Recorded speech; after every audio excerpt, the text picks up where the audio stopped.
تاسو د واتس اپ چټ د تاسو نه علاوه خو بل څوک په پټه نه ګوري، یعنی تاسو چا سره څه قسمه میسجونه کوئ، وایس میسج وي، د لیکلو میسج وي، کال کوئ چاته، دا خو د تاسو نه علاوه بل څوک په پټه نه ګوري. یعنی داسې خو نه ده چې ستاسو واتس اپ ستاسو د موبایل نه علاوه په بل ځای کې هم استعمالیږي. نو نن درته اسانه طریقه درښیم، په دغه سره خپل واتس اپ خامخا چک کړئ.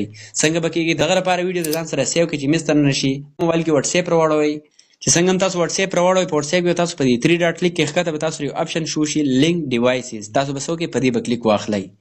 کله چې تاسو په دغه کلیک کوئ دلته به تاسو سره دا پیج کولاو شي. که چېرې تاسو سره دا پیج شو د دې مطلب دا دی چې ستاسو واتس اپ صرف ستاسو موبایل کې لاګین دی، بل څوک ستاسو د واتس اپ میسجونه دا نه ګوري، نه چا ځان سره کنیکټ کړی دی.